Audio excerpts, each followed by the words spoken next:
बिस्मिल्लाहिर्रहमानिर्रहीम, अस्सलाम वालेकुम। मैं हूं बिलाल अहमद। उम्मीद है आप सब खैरियत से होंगे। पाकिस्तान तहरीक इंसाफ की पहले कराची, फिर सिंध और अब मरकज़ी क़यादत ने बानी एमक्यूएम अल्ताफ़ हुसैन को टारगेट पर रख लिया है। निशाना लगाया जा रहा है, लफ्ज़ी जंग शुरू हो चुकी है और कोई भी ट्वीट ऐसा नहीं जिसमें बानी एमक्यूएम को मुखातिब नहीं कर रही पाकिस्तान तहरीक इंसाफ की क़यादत। उसका जवाब एमक्यूएम लंदन दे रही है। दिलचस्प बात यह है कि ये शहरी सिंध के अंदर इलाक़ हो रहा है और एमक्यूएम पाकिस्तान बहादराबाद जिसे कहा जाता है, पीएसपी और डॉक्टर फारूक सत्तार के माबैन। लेकिन ये तीनों धड़े जो कि एमक्यूएम के वजूद से निकले हैं, ये बात नहीं कर रहे, ये पीटीआई को जवाब नहीं दे रहे, अपने इलाहाक से मुतल्लिक और मुकम्मल खामोश हैं। लेकिन जो लफ्ज़ी जंग है सोशल मीडिया पर, ट्विटर के ऊपर, वो पाकिस्तान तहरीक इंसाफ की मरकज़ी क़यादत बानी एमक्यूएम अल्ताफ़ हुसैन या फिर एमक्यूएम अल्ताफ़ हुसैन से जुड़े जो लोग हैं वो मुसलसल उनको जवाब दे रहे हैं। और फवाद चौधरी के ट्वीट के ऊपर रद्द-ए-अमल का इजहार मुस्तफ़ा अजीज़ आबादी ने किया है। क्या चल रहा है आपको पूरी सूरत-ए-हाल से आगाह करूँगा। गवर्नर सिंध कामरान टसूरी साहब डॉक्टर फारूक सत्तार से मिलने जा रहे हैं आज उनकी रिहाइश गाह पर शाम को। क्या चीज़ें हैं ये, और फिर पीएसपी के मरकज़ गए गवर्नर सिंध कामरान टसूरी साहब, तो किन लोगों ने उन्हें कहा कि जी पीएसपी कौन सा मैंडेट है पीएसपी के पास, सैयद मुस्तफ़ा कमाल कौन सी सीट्स हैं, आप क्यों जा रहे हैं और आपको नहीं जाना चाहिए, आप गवर्नर सिंध हैं। और बहुत सारे लोग ये कह रहे हैं कि गवर्नर सिंध साहब ये खुद एक्टिविटीज़ कर रहे हैं, मैंडेट नहीं है। दोनों तीनों धड़े मान नहीं रहे, डॉल्फिन से पीएसपी हटने के लिए तैयार नहीं है और एमक्यूएम की पतंग या एमक्यूएम के नाम से हटने के लिए एमक्यूएम तैयार नहीं है। डॉक्टर फारूक सत्तार बेचारे तैयार खड़े हैं कि किसी तरीके से कोई उनको ले ले और कहीं चले जाएं। लेकिन इसका ताल्लुक पाकिस्तान तहरीक इंसाफ के सरबराह इमरान खान का कल या परसों एक बयान आया है, उससे क्यों है टेक्नोक्रेट गवर्नमेंट, फेडरल सतह के ऊपर एक टेक्नोक्रेट गवर्नमेंट लाने की बात की जा रही है। इसी का ताल्लुक शहरी सिंध एमक्यूएम के इत्तेहाद और बानी एमक्यूएम के स्पेस से क्यों जुड़ा है। बहुत ही दिलचस्प किस्म की मालूमात होंगी और आमिर खान साहब के बारे में बताऊंगा आपको। सबसे पहले मैंने ये खबर ब्रेक की थी कि वो नाराज़ हो चुके हैं गवर्नर सिंध कामरान टसूरी को बनाए जाने के ऊपर, फिर दुबई गए हैं। मेरी इत्तला के मुताबिक इन दिनों वो अमेरिका में हैं और अमेरिका में किन लोगों से मुलाकातें कर रहे हैं और क्या मामला है वो भी आपके सामने रखूँगा। लेकिन सबसे पहले ये ज़रूरी है जानना कि फेडरल सतह पर क्या चल रहा है। इमरान खान ने ये टेक्नोक्रेट्स की बात क्यों की है हुकूमत बनाने की, इसी से जुड़े हैं सारे मामलात। तो जुड़े रहिएगा, मुकम्मल देखिएगा, आपको आने वाले चंद महीने और उसका जो मंजरनामा है उसको समझने में बहुत आसानी होगी। तो सबसे पहले इमरान खान से बात शुरू करते हैं। देखिए, इमरान खान ने टेक्नोक्रेट गवर्नमेंट बनाने का जो बयान दिया है वो क्यों दिया है, उसकी 2 से 3 लॉजिक्स हैं। आपने पिछले दिनों एक कानून साजी भी सुनी और फिर एक ऐलान भी सुना है। वो ऐलान क्या है? वो ऐलान ये है कि जी पाकिस्तान के अंदर इंटरनेशनली जो कंपनी है और कुदरती वसाइल, आपकी मादनियात, उसको निकालने के लिए उनके टेंडर्स हो गए हैं, मुआहदे हो चुके हैं। रशिया आ रहा है, गैस लेकर पाइपलाइन बिछा रहा है और अगले 5 साल बड़े इंपॉर्टेंट है पाकिस्तान की किस्मत के लिए। खरबों डॉलर, जी हाँ, खरबों डॉलर आपकी इस सरजमीन ने उगलने हैं अगले 5 सालों के अंदर। मजाक लगेगा, मजाक उड़ाएंगे बहुत सारे लोग मेरे इस व्लॉग का कि कुछ इत्तलात ऐसी भी हैं कि अगले चंद सालों के अंदर आपको, जी हाँ, आपको और मुझे 50 रुपये लीटर पेट्रोल आपकी अपनी सरजमीन का ही निकला हुआ मिले। अचंभे की बात नहीं है, ये इत्तलात बिल्कुल दुरुस्त है, मेरी काम इस पे जारी है और इसी से ताल्लुक़ जुड़ा है टेक्नोक्रेट्स की गवर्नमेंट का। क्यों? देखिए, आपने कानून साजी भी पिछले दिनों सुनी होगी। वो कानून साजी ये है कि जितनी भी मादनियात किसी भी सूबे के अंदर हैं वो वफाकी हुकूमत के अंडर में रहेंगी, वफाकी हुकूमत की मलकियत तस्वुर करार पाएंगी। यही वजह है कि गवादर में मुजाहरे, बलूचिस्तान के अंदर मुजाहरे, सिंध के अंदर पीपल्स पार्टी और बहुत सारे कौम परस्त उठ खड़े हुए हैं और बयानात दे रहे हैं। इसकी लॉजिक्स क्या हैं? उसकी लॉजिक्स ये हैं कि वफाकी हुकूमत या स्टैब्लिशमेंट, चलें बात क्लियर करते हैं, वो ये समझते हैं कि जो सियासतदान या पॉलिटिशियंस हैं या सियासी जमातें हैं, उनका और करप्शन का एक चौली दामन का साथ है और जब तक ये रहेंगे और पाकिस्तान जो दिवालिया हो गया है और अब इस्टेब्लिशमेंट ने फैसला किया है कि पाकिस्तान की जो मादनियात हैं उसको निकालने का वक्त आन पहुंचा है। पेट्रोल, जी हाँ, पेट्रोल निकाला जाएगा। रिफाइनरीज के मुआहदे हो चुके हैं पाकिस्तान के अंदर, बलूचिस्तान के अंदर। ये सारा सिस्टम होगा। कुछ अरसे के लिए आपको बदअमनी भी नज़र आएगी, कुछ हालात ख़राब नज़र आएंगे, लेकिन जो मेरे पास जो खबरें हैं मैं वो आपको बता रहा हूँ, भले से आप यकीन करें ना करें, लेकिन ये तय हो गया है कि पाकिस्तान के जो मादनियात हैं वो निकाले जाने हैं। कंपनीज़ को टेंडर हो चुके हैं। रशिया आ रहा है, चाइनीज़ आ रहे हैं, ऑस्ट्रेलियन कंपनीज आ रही हैं और बहुत सारे और ममालिक से भी माहिरीन आ रहे हैं। इसीलिए इस्टेब्लिशमेंट ये समझती है कि सियासतदानों पे बड़े तजर्बात कर लिए, एक तजर्बा एक मरतबा मज़ीद हो जाए टेक्नोक्रेट्स गवर्नमेंट का, और उनको बेहतर तरीके से डील करना ईजी होगा इस्टेब्लिशमेंट के लिए टेक्नोक्रेट्स को बराह रास्त। और फिर उसी में अगर पॉलिटिशियंस की मज़ाहमत आती है तो वो कौम परस्त जमातें या इस्टेब्लिशमेंट के करीब जो लोग हैं उनको यकजा करके बाख्तियार बनाया जाए।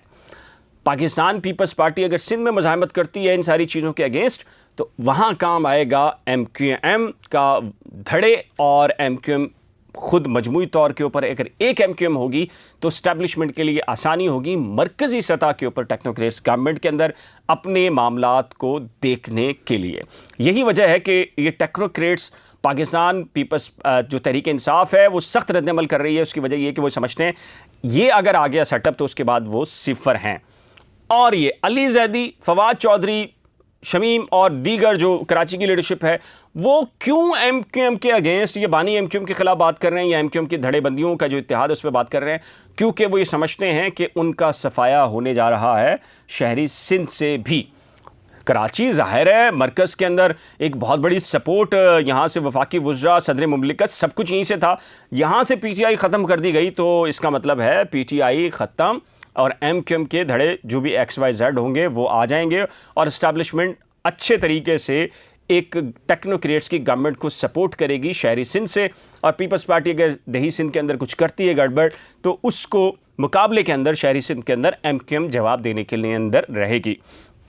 यही वजह है फवाद चौधरी ने एक ट्वीट किया है और फवाद चौधरी का ये ट्वीट इशारा कर रहा है कि ये मामलात क्या चल रहे हैं। मैं आपको वो पढ़कर बताता हूँ और फिर मुस्तफ़ा अजीज़ाबादी ने इसका जवाब क्या दिया है वो भी आपको बताता हूँ। जुड़े रहिएगा, बहुत ही इंफॉर्मेशन है ख़ास किस्म की।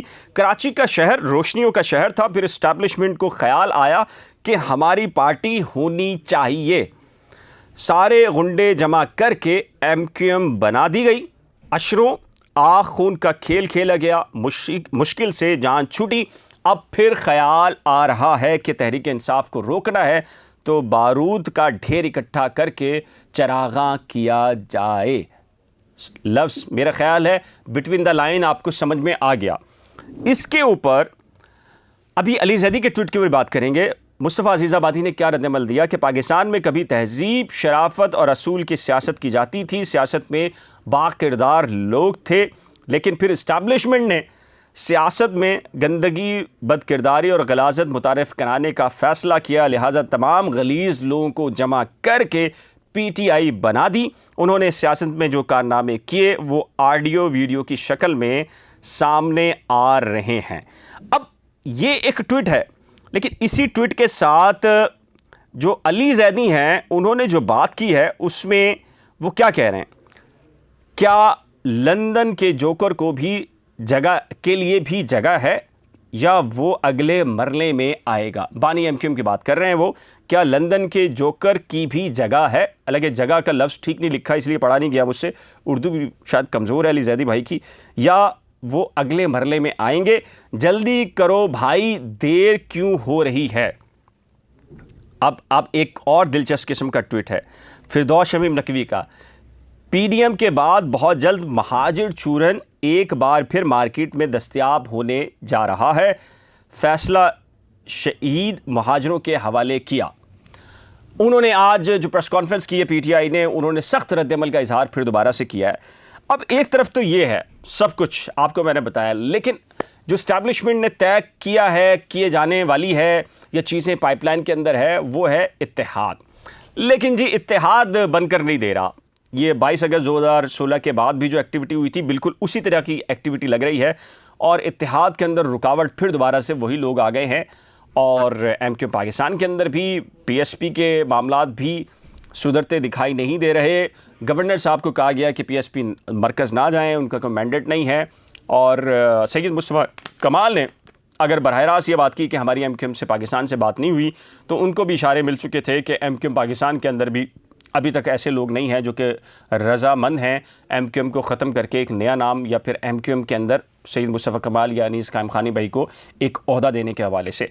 मुस्तफ़ा कमाल और दीगर लोगों की जो खिताब था उस वक्त उन्होंने बहुत सारी चीज़ें इशारों में कह दी थी। अब MQM पाकिस्तान के अंदर भी मामला ये हैं कि राब्ता कमेटी के अंदर ज़ाब्ते इख्तलाफात की खबरें हम आपको दे चुके हैं। आमिर खान साहब मेरी इत्तला के मुताबिक पहले दुबई गए, गवर्नर सिंध कामरान टसूरी को बनाए जाने के ऊपर नाराज़ थे, फिर पार्टी से अब इतने अहम फैसले हो रहे हैं लेकिन वो नहीं है, तो इसका मतलब यही है कि वो छुट्टियों पर या ज़ाती मसरूफियात, निजी मसरूफियात लिखी जाती हैं। तो लेकिन इन दिनों वो अमेरिका के अंदर हैं, बाबर गौरी और दीगर से राब्तों के अंदर भी हैं। तमाम लोग भी इस सारी चीज़ों के ऊपर सोचो विचार कर रहे हैं कि ये हो क्या रहा है। लेकिन जो टारगेट्स है शहरी सिंध के अंदर इत्तेहाद का फ़िलहाल दिखाई नहीं दे रहा। उसकी वजह वही लोग हैं जो अपनी पार्टी और अपने नज़रिए से पीछे हटने के लिए, कंप्रोमाइज़ करने के लिए तैयार नहीं हैं। लेकिन अगर ये ना भी हुए तो जो टेक्नोक्रेट्स की गवर्नमेंट है, जो वफाकी सतह पे कानून साजियाँ हैं और जो टारगेट्स हैं, फिर ज़ाहिर बात है ऑप्शन क्या बचता है।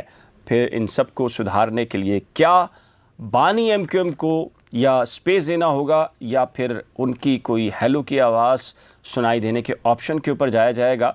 मेरा ख़्याल है ये चंद हफ्ते बड़े इम्पॉर्टेंट हैं इस नई डेवलपमेंट्स के हवाले से। आज के व्लॉग के हवाले से आपकी राय क्या है? ख़ासकर पेट्रोल की कीमत और जो मादनियात और दीगर चीज़ें मैंने बताई हैं, लोग मजाक भी उड़ाएंगे लेकिन ये हकीकत है जी, बिल्कुल ऐसे ही होने जा रहा है।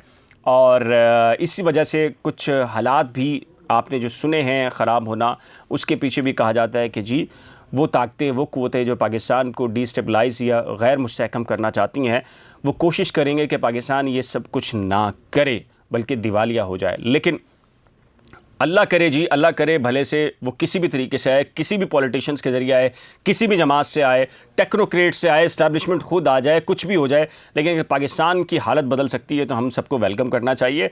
एक नए व्लॉग के साथ जल्द मिलेंगे, लेकिन जाने से पहले रिक्वेस्ट है कि अगर आपने अभी तक करंट अफेयर विद बिलाल या नई खोज को अभी तक सब्सक्राइब नहीं किया तो बराए कर सब्सक्राइब, वीडियो को शेयर, लाइक और बेल आइकन को लाजम प्रेस कीजिएगा। नीचे दिए गए कमेंट सेक्शन में अपनी कीमती राय का इजहार जरूर किया करें। मैं हर कमेंट्स को पढ़ता भी हूँ, जवाब दे पाऊँ या ना दे पाऊँ, लेकिन अगले व्लॉग्स जो होते हैं वो आपके उन्हीं कमेंट्स की बुनियादों पर मैं तय करता हूँ।